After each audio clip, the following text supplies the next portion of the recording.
We're going to be reading Soft Rain, and it is by Cornelia Cornelissen. What a cool last name. And this is going to be a story about a 9-year-old girl and when her life changes when the white soldiers arrive at her house. So here we go. A sad letter. "Hurry, pet, hurry," Soft Rain called, running into the cabin with the puppy at her heels. "Grandmother, tell me a story." "Before I go to school," she whispered.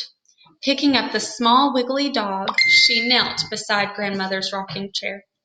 "There is no time for your story this morning," Mother chided. "You know you stayed outside playing with Pet too long. You should have come at once when I called." She handed Soft Rain her deerskin pouch. "Here's your food." Holding the pouch close to her nose, Soft Rain sniffed. Fresh cornbread. "Father and I will have our cornbread in the field," Hawk Boy said, bragging.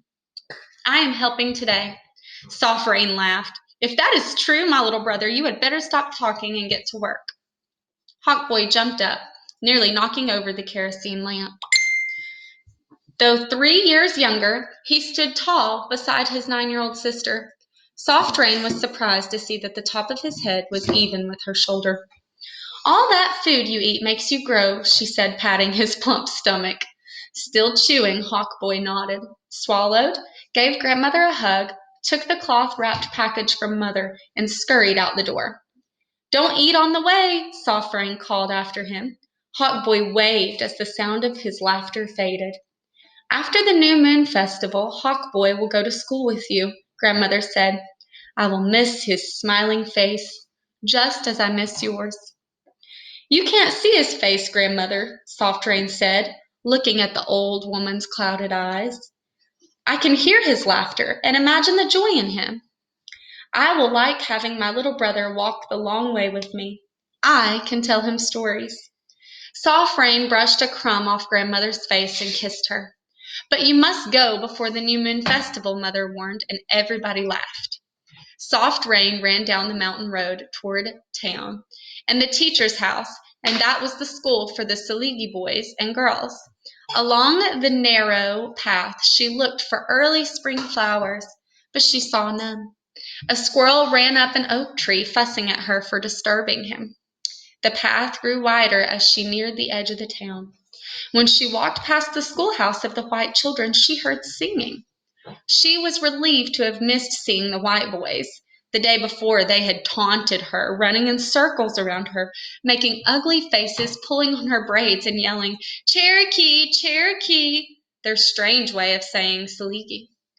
Climbing the 3 steps to the porch of the teacher's house, Soft Rain called, "See you." "Hello."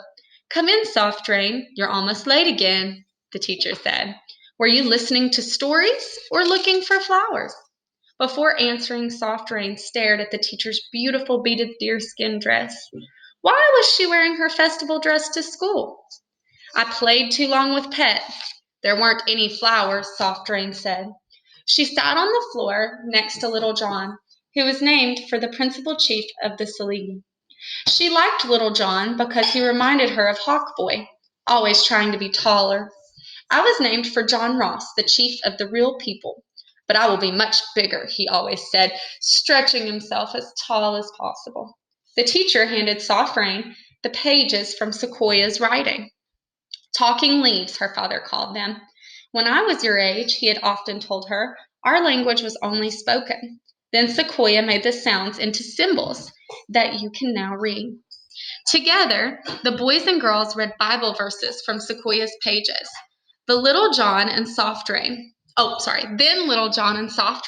who were the oldest, each read a verse alone. "Your reading is excellent, as usual," the teacher stammered. She wiped at her eyes. The younger children looked at each other and began whispering, "The teacher's crying." "We won't read the white man's book today because I have something I must tell you," the teacher said, holding up a piece of paper. Her hand trembled, and that's the perfect cliffhanger to leave you on because you're going to be wondering, what did the teacher have in the note? So until next time.